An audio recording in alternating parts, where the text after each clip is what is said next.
বন্ধুরা, আজকে আমি পমফ্রেট মাছের সর্ষে বাটা দিয়ে ঝাল করব। পমফ্রেট মাছ ধুয়ে নুন হলুদ মেখে নিয়েছি। এখানে কড়াই বসিয়ে দিয়েছি। কড়াইয়ে তেল গরম হয়ে গেছে। এবার আমি মাছটা দিয়ে দেবো। মাছটা ভেজে নেব।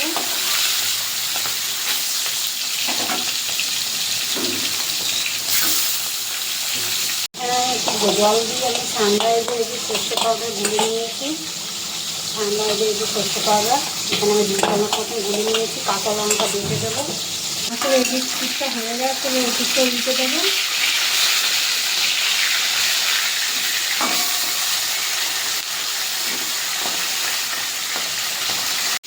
মাছ ভাজা হয়ে গেছে, তুলে নেবো। এবার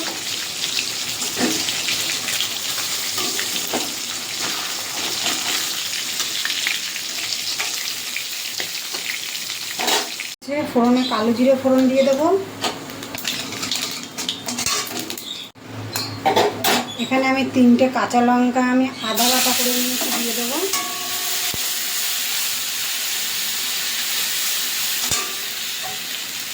হাফ টমেটো গ্রেট করে নিয়েছি, এটাও দিয়ে দেবো।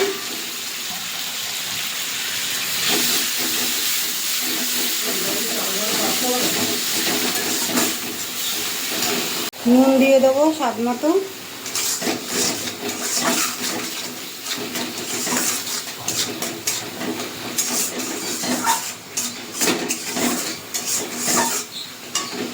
কালারের জন্য আমি তেলে একটু কাশ্মীরি লঙ্কার গুঁড়ো দেবো।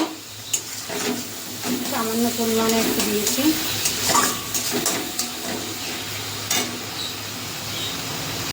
অল্প করে একটু জল দেবো।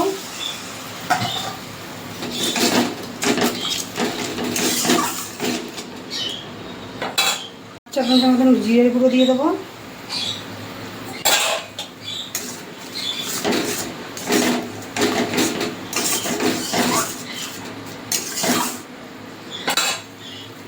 হলুদ দিয়ে দেবো।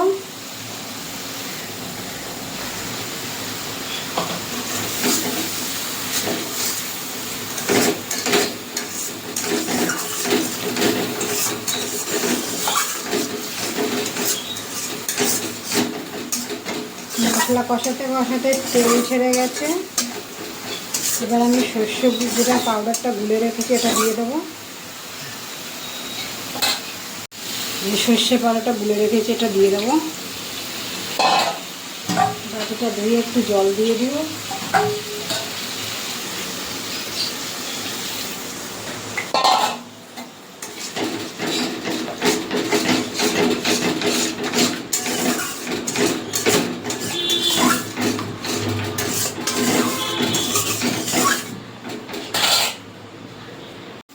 মশলা থেকে যে তেল ছেড়ে দিয়েছে, এবার জল দিয়ে দেবো।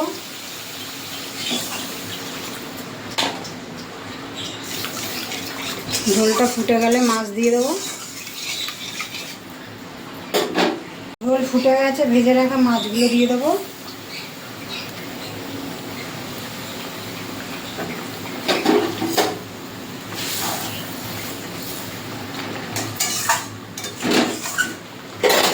মাছ এই যে হয়ে এসছে, 3টে আমি কাঁচা পাকা লঙ্কা দিয়ে দেবো।